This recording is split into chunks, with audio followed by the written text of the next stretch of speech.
निम्न स्तर की साधना है क्या? यक्षिणियां निम्न स्तर की नहीं होती है। अच्छा। ये तो एक शक्ति है, आपको खुद इसको बनाना पड़ता है वैसे माना जाए तो आप जैसे इसको जितना पावरफुल बनाएंगे उतनी आपको हेल्प करेगी।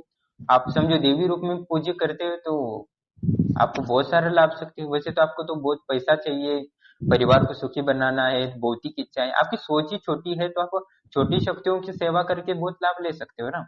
जिनको मोक्ष या परलोक की गति सुधारनी हो वो बड़े बड़े देवताओं को पूजा करनी चाहिए। और जिनको सिर्फ पैसा ही चाहिए, अपने परिवार को सुखी रहना चाहते हो और इतने में ही आपको खुश रखना है, रहना चाहते हो, आपकी छोटी इतनी ही है, सोच इतनी है, तो आप छोटे देवताओं की प्रसन्न करके बहुत कुछ लाभ ले सकते हो। बड़े देवताओं के चक्कर में क्यों पड़ना। नहीं नहीं, मुझे वैसे छोटे देवताओं के चक्कर में पड़ना नहीं है। मुझे चाहिए बड़ा, लेकिन घर को भी थोड़ा देखना है ना। तो वो आप तो वही चाहते हो ना, धन चाहिए आपको। मैं वही बोल रहा हूँ ना, आपको तो धन की आवश्यकता है ना। हाँ तो हाँ। आप इतर योनि की मदद लेते हो तो आपके कार्य में और ज्यादा हेल्प कर सकते हो जल्दी से, और वो बहुत सारा सहयोग कर सकते हैं धन कमाने में। आपको मतलब तो ये धन ही चाहिए ना। हाँ, ये श्रेणी हेलो। वगैरह सब निम्न स्तर की है ना? निम्न स्तर की नहीं है, वो तो अलग योनि है। जैसे देवता है वो लॉन्ग टर्म में जीते हैं।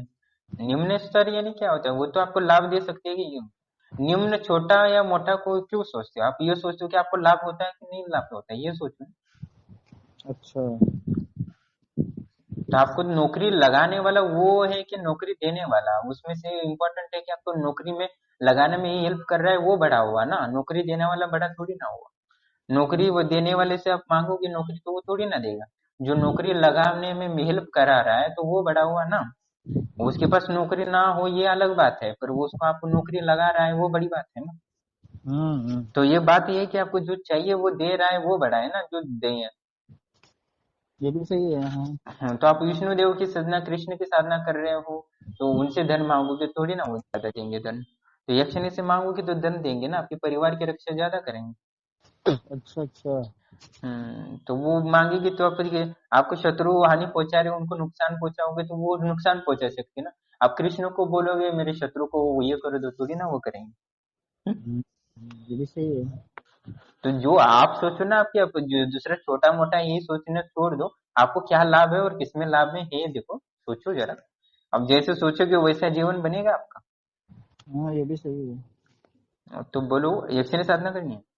नहीं, दरअसल मैंने सुना था ना कि एक जगह पे ये क्या नाम है, स्वामी अपने जो थे वो बहुत पुराने, क्या नाम था उनका,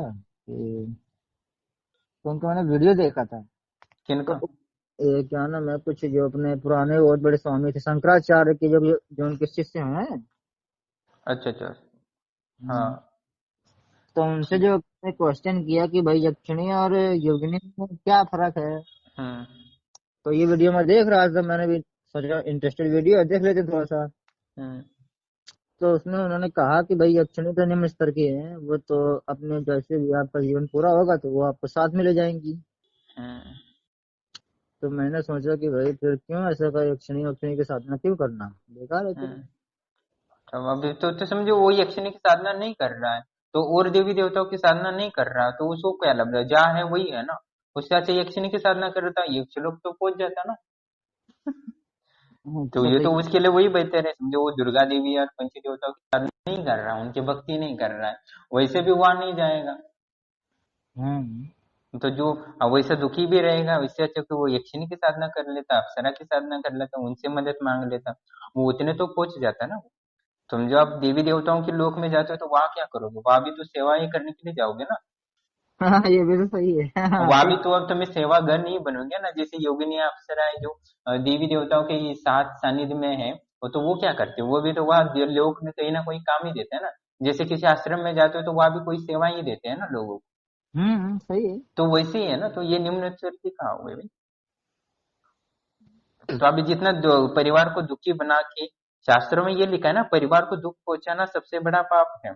आप परिवार की रक्षा नहीं कर सकते हो तो आप चोरी करके भी अपने परिवार का भरण पोषण करो तो भी चलेगा, पर वो सबसे बड़ा पाप है कि आप परिवार की रक्षा और उनको उनकी सुविधा नहीं दे रहे हो। ठीक है। हम्म, अब चोरी करना सबसे कम पाप है, उसके साथ अपोजिट जितना परिवार को दुख पहुंचा रहे हैं। ठीक। ठीक ठीक। तो आपको तो यही है ना, तो वो सोच रहे हो तो आप गलत सोच रहे हो। तो आपको ये सोचना चाहिए कौन मदद कर सकता है, मदद करने वाला बड़ा होता है। सही है। ठीक है, तो आप बोलो और क्या बोल रहे हो, पूछना चाहते हो? वो दरअसल मैं धंधा धंधा नहीं करना चाहता था ना, क्योंकि उसका मैंने करीबन 50,000 तो मैंने जॉब किया हुआ था वहीं पर आश्रम पर ही, और मेरा 50 के आसपास बच रहा था, तो मैंने सोचा ये 1.25 लाख पूरा करना था। हाँ ठीक है, तो पूर्णिमा से शुरू कर दो ना, संकल्प लेके फिर से। तो 50 का ही मैंने संकल्प लिया था वहाँ आश्रम पर, गुरु जी हाँ के यहाँ, हाँ, आराम नहीं है। तो मैं अभी बता सकता हूँ आपकी साधना कितनी परसेंट सिद्ध हुई है, धंधा एक्शन की कितना कृपया है, तो आपको दिन बताइए। में कितना परसेंट हेल्प कर रही है, ये बता सकता हूँ मैं। बताओ। तो बताइए राजू जी, बहुत बहुत धन्यवाद आपका, फिर तो क्या, फिर कृपा ही हो गई फिर तो आपको। हेलो। ध्यान तो लगाने दो, 1 मिनट तो दो। अच्छा अच्छा, ठीक है ठीक। व्यक्तियों से पूछो तो सुन, उनकी आवाज कम आती है ना, तो ध्यान से सुनना पड़ता है। तुम्हारी बातें सुनूंगा तो उनकी बातें कब सुनूंगा। हाँ हाँ, ठीक है, कोई बात नहीं, कोई बात नहीं।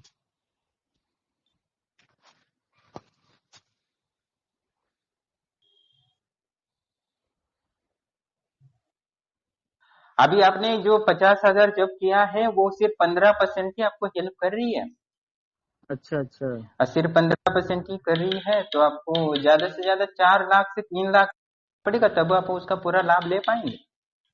अच्छा। ठीक है, तो उसी जो धंधा एक्सनी की कर रहे हैं वो आप फिर से संकल्प लेके करेंगे तो वो लाभ हो जाएगा आपको। अच्छा अच्छा। धन के नए मार्ग खोल देंगे। ठीक ठीक। है ठीक है, धन्यवाद, ठीक। ओके, और कुछ पूछना है? और कुछ क्या, मेरी दरअसल मुझे सरकारी नौकरी के बारे में मुझे पूछना है, क्योंकि इसमें है।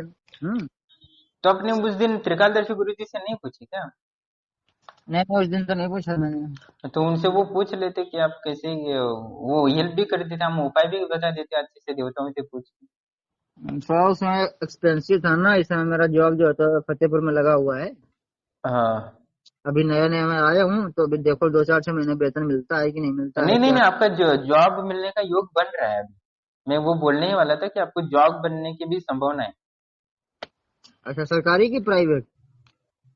वैसे प्राइवेट ही दिखा रहा है ज्यादातर, पर योग है आपको 21 दिन में या 15 दिन में जॉब मिलने का संभावना है। अच्छा अच्छा।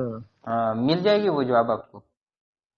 हाँ, तो वही मुझे जॉब चाहिए था, क्योंकि मैं उसमें पैसे बहुत सारे इन्वेस्ट हो गए हैं ना, इसलिए घर की स्थिति बहुत ज्यादा खराब है। नहीं नहीं, वैसे बोल रहे हो, वैसे ही आपने, वैसे मैंने शक्तियों से पूछा भी नहीं, उन्होंने खुद बोला ये जॉब मिल जाएगी अगले महीने तक उसको, वैसे अच्छा। पूछा, तो आपने पूछा नहीं इसलिए मैंने बताया। ठीक है, ठीक तो है। वो आपको मिल जाएगी जॉब, चिंता करने की जरूरत नहीं है। ठीक। जी जी ओके। राइट। ओके, और कुछ पूछना है? तो कहिए आप लोग बस ऐसे कृपया करके, फिर मैं कभी आपके आश्रम आऊंगा, ठीक है। तो बताइएगा मेरे लिए कोई सेवा यदि हो तो, क्योंकि मैं सेवा ही कर सकता हूँ, और तो कोई विकल्प है नहीं। ठीक है। ठीक है। ओके। जी जी, धन्यवाद धन्यवाद। प्रणाम दोस्तों। बहुत सारे लोग सोचते हैं कि यक्षिणियाँ, अप्सरा, पिशाचनियाँ, प्रेतनियाँ बहुत सारी निम्न स्तर की होती है, इनसे बहुत सारा नुकसान हो सकता है, ये हो सकता है, वो हो सकता है।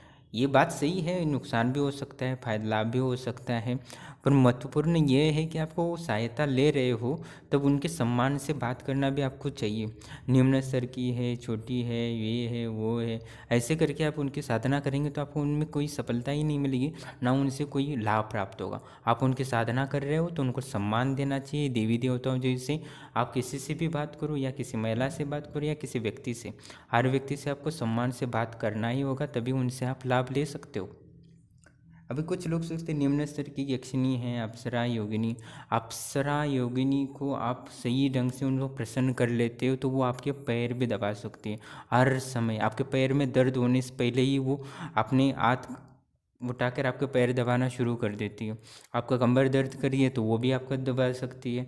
और ऐसे नहीं, आपको कुछ भी प्रॉब्लम होने से पहले वो स्वतः ही जाके वो अपनी क्षमता अनुसार ठीक कर देती है। ऐसे बहुत सारे मेरे शिष्यों को अनुभव हुआ है, और मैंने कई बार कहा है वीडियो में। अब फिर से बताता हूँ कि मेरा एक शिष्य है, उसने यक्षिणी सिद्ध की थी, तो वो यक्षिणी उसको 24 घंटे उसके सानिध्य में रहती है और उसके हर कार्य में सहयोग करती है। कहीं धन पसा हो, जॉब हो, वो कोई व्यक्ति को वशीकरण करना हो, उसके लिए जो चाहे वो कर देती है, क्योंकि वो यक्षिणी उस साधक पे इतना प्रसन्न हो गई है कि उसके लिए कुछ भी कर देती है। छोटा मोटा कुछ समझती नहीं, वो इतनी यक्षिणी है, वो एक साधारण मनुष्य है, ऐसा कुछ नहीं सकता। उसकी प्रसन्नता के लिए जो चाहे वो सारा कर देती है। उसको चाहिए तो उसको ठंड लग रही है तो अपने आप अपने हाथ गर्म कर देती है और उसको सहला देती है। इतना कुछ कर देती है, यानी उसको हीटर की भी ज़रूरत नहीं पड़ती उतना। और उसको गर्मी होने लगी, गर्म कमरे में कहीं बंद हो जाए तो उसको गर्म हवा स्वतः ही आने लगती है और उसको ठंड एसी जैसा हवा आने लगती। ये उसको एसी की भी ज़रूरत नहीं पड़ती। ऐसी शक्तियाँ इतनी इतनी चमत्कार कर देती है कि कोई विश्वास ही नहीं कर सकता। आप उनके लिए निम्न स्तर की है, ये है, वो नहीं। आप चाहो तो आपको वो जो देवता ही भी नहीं दे सकते, वो निम्न स्तर की दे सकते। आप उतना प्रसन्न करो, उनको उतनी ऊर्जा दोगे तो वो आपको उतना भी आगे लेके जा सकते हैं जो देवताओं भी आगे नहीं ले सकते। देवताओं के लोक में जाके क्या करोगे? वहाँ भी सेवा ही करनी होती है। वहाँ क्या होता है? वहाँ भी जीवन जैसा होता है, हमारे जैसा ही जीवन होता है। वहाँ आपने कितना जप किया है उतना ही आपको वहाँ सुविधा मिलती है। जहाँ जैसे यहाँ जितना पैसा है उतना आपको सुख सुविधा मिल रही है, वैसे आप परलोक में भी आपको क्या मिलता है? आपने जितना जप किया है, पुण्य किया है, उतना ही सुविधा मिलेगी। आप तो उसको और जलन होगी, जो ज़्यादा पुण्य करके आए हैं उनको ज़्यादा सुविधा मिलती है परलोक में। ठीक है, तो आपको आपके पास कम पुण्य है तो उसको देखकर आपको जलन हो लेगा, वही आपको त्रासदी होने लगी। उसके पास ज़्यादा अप्सरा है, मेरे पास कम अप्सरा है, या कम सुविधा है परलोक में भी। ऐसा बहुत सारा अनुभव होता है जैसे आपको यह होना है। तो वहाँ में यहाँ में कोई फर्क नहीं है। तो ऐसा ही है। तो आप देवी देवता जो आपके लिए नहीं कर सकते, वो यक्षिणी, अप्सराएं, पिशाचिनी आप कर सकती है। आपको उनको प्रसन्न करेंगे तो कर सकते। जैसे इंसान आपको लाभदायक है क्या नुकसानदायक है आप पूछे तो क्या कहेंगे? वो तो निम्न स्तर के है, इससे नुकसान भी हो सकता है, फायदा भी हो सकता है। तो कोई बोलते हैं कि इंसानों से नुकसान होगा, कोई बोलेगा इंसानों से लाभ होगा। वो तो अनुभव से होगा ना। आप कैसे आपका स्वभाव कैसा है, सामने वाला वैसा ही रिएक्ट करेगा। तो सामने वालों को सम्मान देते, उसकी सेवा का भाव रखते, उसकी हेल्प करने की मदद करते, भावना रखते, उसकी प्रेम भाव से आप मदद करनी, सहायता करने का मदद करते हो, प्रसन्न करने का प्रयास करते हो, तो वो स्वतः ही आपका भी वो हेल्प करने का, मदद करने का प्रयास करेगा, आपको भी प्रसन्न करने का प्रयास करेगा। ऐसा होता है ना। जैसे इंसान निम्न स्तर के हैं, उनसे लाभ भी होता है, नुकसान भी हो सकता है आपको। तो एक से आपको थप्पड़ भी मार सकता है या आपका मर्डर भी कर सकता है, तो आपको बचा भी सकता है ना इंसान। तो वैसे ही ये पिशाच ना भूत प्रेत होते हैं। जैसे तुलसीदास जी ने प्रेत के मार्गदर्शन में हनुमान जी से पहुँचे, हनुमान जी से आराम तक पहुँचा और वो सहायता मिली उनको। वैसे आप पिशाचनी हुआ, प्रेतनी हूँ, उनसे दोस्त की तरह हेल्प करोगे तो वो आपको वो जितनी है उससे भी आगे बढ़ा सकते हैं। उनका भी मन होता है, उनका भी बुद्धि होती है, उनका भी एक अलग प्रकार का शरीर होता है। तो उनको आप प्रसन्न करते हो तो वो भी आपको आगे जाने के लिए हेल्प कर देंगे, आगे मार्गदर्शन करेंगे। आप सोच जैसे रखते हो आप भी वैसे ही बनोगे। आप दूसरों के लिए हेल्प या प्रेम भाव से प्रयास करोगे, संबंध रखोगे तो उनसे भी आपको प्रेम और हेल्प, सहयोग मिलता रहेगा। आप में खुद में ही दूसरों से छीनने की भावना रोकेगे तो सामने वाला भी छीनने का भाव स्वतः ही रखने लगा। प्रकृति का यही नियम, आप जितना जैसा करोगे वैसा ही होगा। जैसे कर्म कर रहे हो, जैसे सोच रहे हो वैसा ही होगा।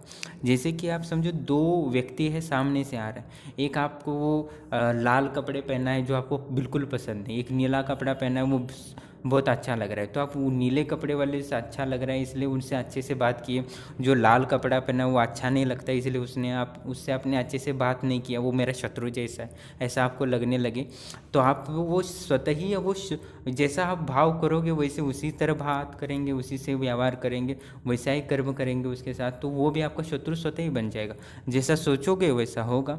आप दोनों को मित्र समझने लगेंगे, उसके साथ सहयोग करने लगे तो वो भी सोचेंगे सहायता कर रहा है तो मुझे भी सहायता करनी चाहिए।